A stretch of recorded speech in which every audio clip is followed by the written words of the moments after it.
वापस नहीं आना, हमने आना। उन्होंने अपनी जो कौम है ना उसको पूरी तरह मेंटली तौर पर तैयार किया हुआ है कि ये जो हमारी सीटें वहां पर है ये हमने आपको लाकर देनी है, और ये इलेक्शन का एजेंडा है मोदी का। सुना है आपने, यानी किस तरीके से प्लान उन्होंने तैयार किया है आप लोगों को तबाह बर्बाद करने का पूरा प्लान।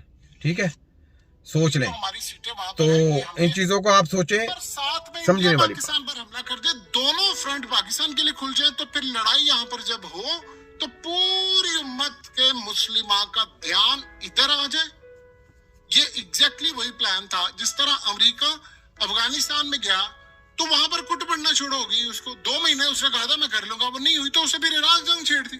फिर इराक के बाद आप जानते हो बढ़ते बढ़ते फिर आगे, फिर करते करते यानी अगले 10-12 सालों में आपने देखा क्या शाम, क्या लीबिया, क्या कुछ मिस्र के अंदर एहतजाज हो रहे, यानी पूरी एक कैंपेन थी कि मुस्लिम उम्मा का नक्शे, चूंकि वो न्यू मिडिल ईस्ट का प्लान लेकर आए थे, उसमें ईरान का भी नक्शा बदलना था। अब असल में ईरान काबू में नहीं आ पा रहा, ईरान चुप करके बैठा हुआ है। वो कह रहे हैं जी यमन को सपोर्ट कर रहे हैं, वो कह रहे हैं हिजबुल्लाह को कर रहे हैं, तो उसके लिए ईरान की चाबी टाइट करना है। डायरेक्टली जब वो लड़ाई नहीं करे, वो कह रहे हैं ईरान की चाबी टाइट करने के लिए हमें चाइना की चाबी टाइट करना पड़ेगी, और चाइना की जो शारक है वो इस वक्त बनी हुई है काशगर से लेकर आगे गिलगित बल्तिस्तान, जहां से सीपाक ले जाना है। फिर वो समझ रहे हैं कि अगर हम ये लड़ाई छेड़ दें, स्टेट ऑफ मलाका हम बंद कर देंगे।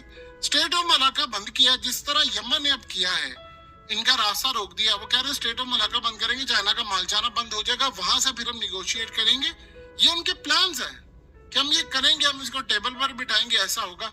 इस सारे मामले के अंदर सबसे ज्यादा जो वजह है इस लड़ाई की कि मोदी का जो इलेक्शन है वो इलेक्शन इसी बेस के ऊपर है कि मैं आपको पाकिस्तान वाला कश्मीर लेकर दूंगा। पहले उसने कहा था कि ये कश्मीर को शामिल करूंगा, ये झंडा था, राम मंदिर था। अब वो कह रहा है कि मैंने लेकर देना, और देखिए बगैर हमले के वो इस इलेक्शन में कूदेगा नहीं, कभी भी वो कूदेगा नहीं इस इलेक्शन के अंदर। आप चाहे हम चाहे जितना मर्जी शोर कर लें कि जी वो इस इलेक्शन में इसी वजह से जाएगा, सबको पता है जाएगा। ये दुनिया को कोई परवाह नहीं है अब कि यार कोई क्या सोच रहा है, वो सबको पता होते हैं प्लान फिर भी अमल हो रहा है। ये प्लानिंग क्या है, सारी प्लानिंग इसी वजह से क्योंकि ये गद्दार नवाजू जो है ना वो पूरी खबरें, पाकिस्तान की खबरें इंडिया को देता है और अमेरिका को देता है। पूरे पाकिस्तान की पूरी खबरें, हमारी आर्मी की एक एक खबर इस तक पहुंचती है, और इसको ये मुखबर है ना वो पहुंचाते हैं। फिर पहुंचाने के बाद ये अमेरिका को पहुंचाता है और इंडिया को पहुंचाता है, और सारी मीटिंगें बाहर जाके करते हैं। और बाहर जाने के बाद जनाब पूरी प्लानिंग इनकी, वो कहते हैं जी कि कौन सा हमारा रास्ता है, कहाँ पे हमारी कमजोरी है, आर्मी बताती है, हमारी आर्मी इसके साथ डिस्कस करती है। जब डिस्कस करती है तो उस वक्त जनाब ये जाके सारी खबरें जाके उधर दे के आता है, और वो उनको पूरी इनकी जो है ना वीकनेस पॉइंट दे के, और ये दलाल जो पीछे से खंजर खोंपते हैं, ये नवाजू खंजर, मैंने आपको बोला ये हमारी आर्मी के और हमारे अदारों के पीठ के पीछे खंजर घोंपते हैं, और कश्मीर के पीछे भी खंजर इन्होंने घोंपना। और ये सारा प्लान तैयार हो गया वह इसी को लाने के लिए, क्योंकि ये वजीर आज़म बनना था, और बनने के बाद उन्होंने ये काम करना था। क्योंकि अगर इमरान खान होता तो उनको पता है फिर तो सरेआम जाएंगे, फिर तो एटम चलने हैं ना, क्योंकि इमरान खान ने तो परवाह नहीं करनी, फिर तो धड़ाधड़ वो काम होना जो होना है, कलमा शहादत, बस ये काम होने हैं। तो ये कंजर जो है नवाजू ना, ये गेम है इनको ऊपर लाने की, जो वजीर आज़म बनाने की ना, ये गेम है इनकी। तो मैं पाकिस्तान दारों से कहता हूँ, पाकिस्तान आर्मी से कहता हूँ, पाकिस्तान के सब लोगों को कहता हूँ, ऐसे हो जाए ऐसे, और इनका साथ बिल्कुल ना दें, और इनको पकड़ के जेलों में बंद करें। इनके जितनी भी टीम है, जितने भी टोले हैं, सारे गद्दार हैं, सबको पकड़ लिया जाए और इनको छोड़े मत। याद रखें, नहीं अगर बचना है तो, अगर नहीं बचना तो आप लोगों का वो हाल होना है आप सोच नहीं सकते। ये याद रखना, ये मेरी बातें आपको याद आएंगी किसी वक्त। सुने आगे होते हैं प्लान फिर भी अमल हो रहा है, क्या दुनिया को नहीं पता था? अब दूसरी बात ये है, इस्माइल हानिया ने हालिया एक बयान दिया है।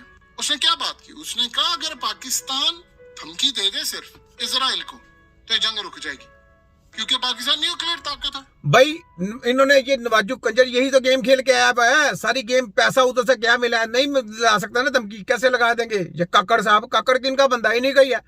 तो यहाँ पे आदमी किसका होना चाहिए था? इमरान खान का आदमी होना चाहिए था।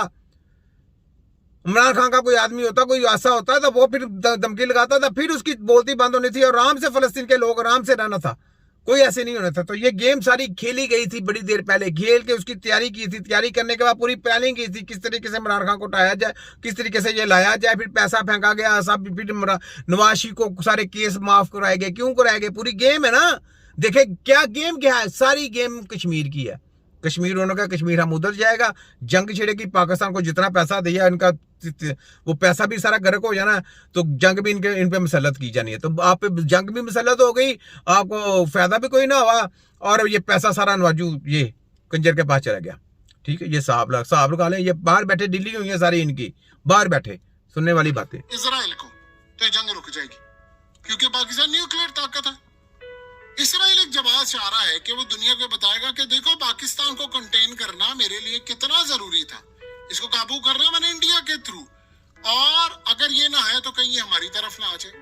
तो वो असल में उम्मत मुस्लिमा के अंदर डिवीजन पैदा करने के लिए, इसके बाद क्या होगा जब वो पाकिस्तान डिवीजन क्या है कि कल देखिए, आज अगर पाकिस्तान उसके हक में नहीं बोला तो क्या कल को पाकिस्तान के साथ जब इंडिया के साथ जंग होती है तो कोई कंट्री साथ देगा? किसी ने आपके साथ बोलना ही नहीं है, किसी ने आपकी मदद नहीं करनी। जो तनहा करके केले गुलाम बना रहे हैं, ये सारी प्लानिंग यहूदियों की है। सोचें जरा, सारी यहूदियों की प्लानिंग है। तनहा केले करके मार रहे हैं मुसलमानों को इकट्ठा नहीं होने दे रहे। सोचें आप, आज आपका हक बनता था कि फलस्तीनी के हक में बोल पड़ते, जिसकी वजह से मैंने कहता था कि पाकिस्तान के दारो जागो, फलस्तीन का साथ दें, फलस्तीन के लिए बोलें, ताकि आपके लिए कल को कोई तकलीफ होती है तो आपके लिए कोई बोले, आपके बच्चों के लिए कोई बोले, आपकी सपोर्ट के लिए कोई बोले। ये थी बात वो जो मैं आपको कह रहा था बार बार। ठीक है, आगे सुने। कर लेंगे तो जाहिर सी बात है फिर पाकिस्तान अपने घर से तो बाहर नहीं जाएगा, तो वो पाकिस्तान को जब इंगेज करेंगे तो तुर्की को भी वो किसी न किसी तरह कर लेंगे। फिर वो इस जंग का दायरा कार बढ़ाएंगे और उसमें बाकी ममालिक को शामिल करेंगे कि ध्यान बटा रहे, तकसीम हो, मुस्लिम ममालिक में 2-4 जगहों पर हम कोई जंग छेड़